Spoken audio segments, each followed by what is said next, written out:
ever switch with RZI and he just straight avoids the character now, man. RZI is like the it's only either one. you're a Ness main or you can't play, like they don't play other characters. It's a shat like just completely forgotten. It's like Ness mains, Mario mains, and I don't know, like I think and Lucas mains. I give it to Lucas players tend to.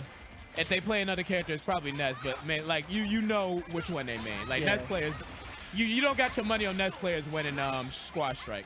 It's funny too. It's funny too because like you say that, and then like I think of like characters. Yeah, like literally. Have you ever met a Ness for secondary?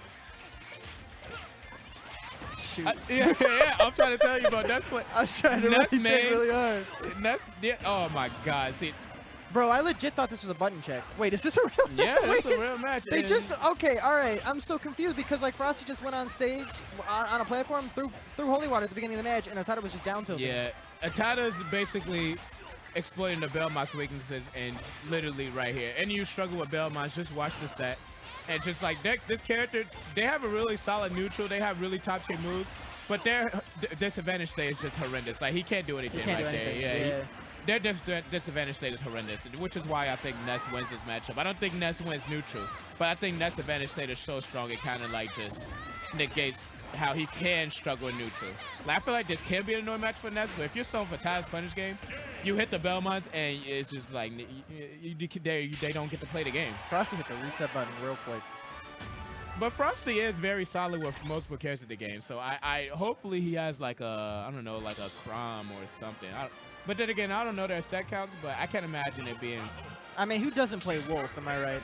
I mean, oh, okay, all right, Mr. Game & Watch. He does play Mr. Game & Watch. I think this is a good matchup. I think so too. Yeah, this is solid. He's one of the few characters that can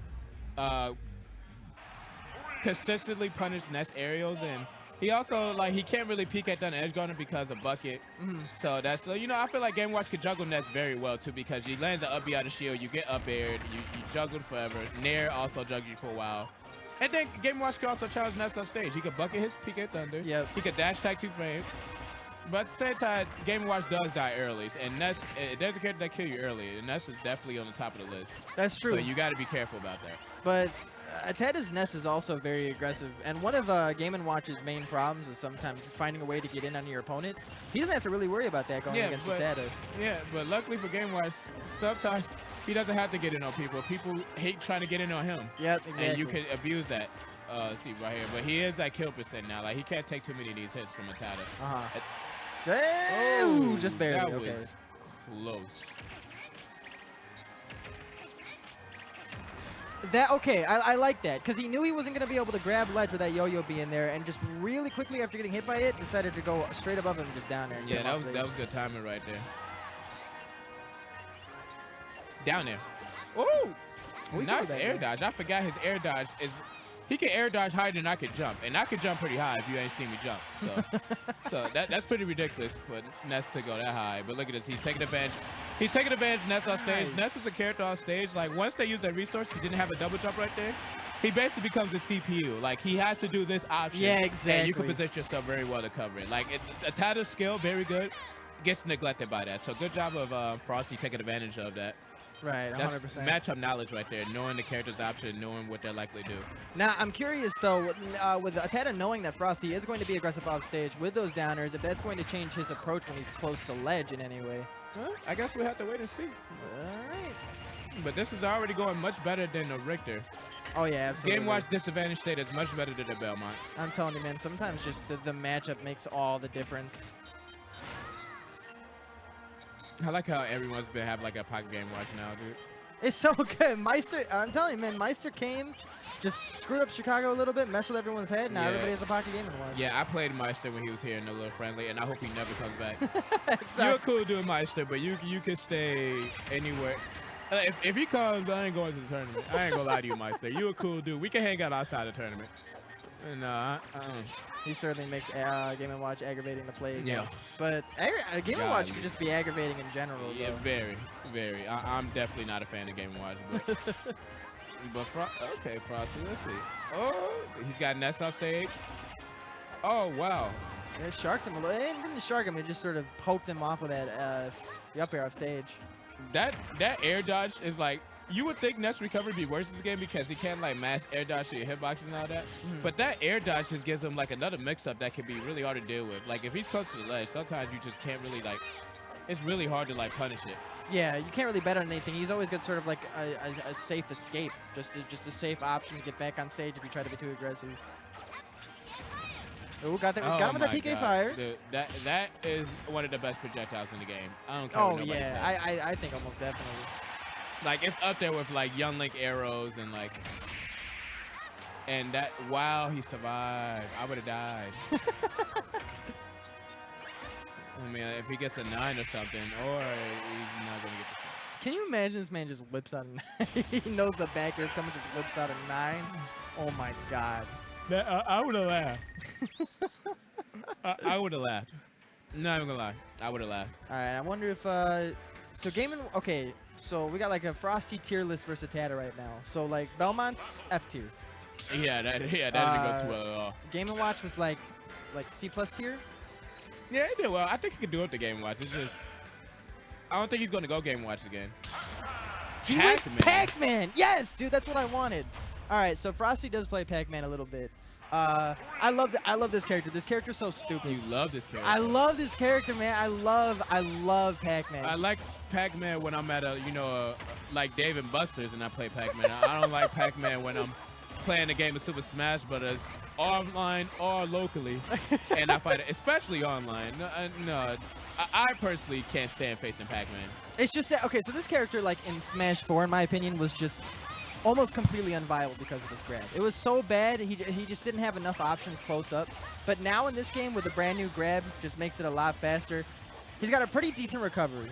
Mix-up option. Pretty decent recovery. It's pretty phenomenal. I think it's exploitable to an extent when it comes to certain characters, but it's a pretty good recovery. Oh, no, he's pretty. Pac-Man is definitely not a character you would think, oh, you got to edge guard him. Like he's a character that he has so many mix-ups. Yeah, he does that you can't really, a ton of and then he can make it back from basically anyway. If my characters had Pac-Man recovery, I would never get Gimp. I'll say that. I would never. If Wolf can recover like Pac-Man, I would never get Gimp. So, but see, okay, that's what I'm talking about, though. Like, he tries to go for that. The platform ends up just being off stage, can't see the trampoline. ATATA goes after him. Pac-Man panics. Boom, dead. See, I just like how it's just like, gave his recovery a godlike rating, and then ATATA just does that, making me look like I don't know. I promise you guys, if you don't watch much Pac-Man, it's a good recovery. Like, when's the last time you edge guarded a Pac-Man? I'll tell you this: the fact that his side B, like, he can come out of his side B, and oh, that, bro. Now that was sexy. That man just got stuffed with that fire hydrant. Now that was raw. That was very, very. Oh wow. Oh yo. I thought he was gonna do the magnet, the down there thing that I see Ness players do a lot. I thought so too. Like I thought like he realized the trampoline was under him. You see how good that projectile is? The PK fire, yeah, man. Like golly, like I feel like I wouldn't mind that projectile. Like, cause what's annoying about it? The most annoying part is not even that you can't SD out of it. It's how much damage it does. Yeah. Like, it's just like, it does so much damage. Like, why does that move does that much damage? And then he could, like, you could literally go from 0 to 100 for PK fires. Oh, yeah. I've seen PK fire to, like, down throw. Like, that's 60% if you don't get out of it. 60? That sounds generous. Oh my, look, he was in there for like literally not even a second. It did like 13%. This set has just become Slojo talking about how OP PK fire is. Dude, it's such a, look, it just does fire hydrant. That's 60. It canceled one of his moves. Oh, one of his moves no longer works because of PK fire. Oh man, PK fire, that is a godlike projectile, y'all. It is a top tier projectile. Don't let Ness players fool you. Bro, why are we, yo, but this man knows how to tech though. Let's go. Frosty was mentioning in the carpool how like ATATA was the one guy he was very worried about, and I'm seeing why he'd be worried about facing ATATA, because yeah. I mean first of all it's ATATA, so that's just like anybody. There's not a person, if you want to stay at Winter Break, I think the last person any of us want to play is ATATA. Yeah, he's his Ness is just nasty, man. That really great pressure. It's the punish game, man. Like ATATA's punish game is just absurdly broken. So good. Like look at his advantage state. You literally don't get to play the game against this man.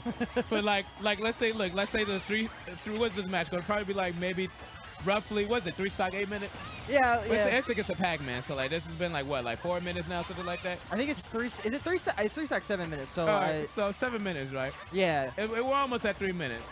Frosty finally got to play the game like maybe 30 seconds ago. Did you see that back air and how it didn't hit as a back air? That was a forward air that sent him backwards.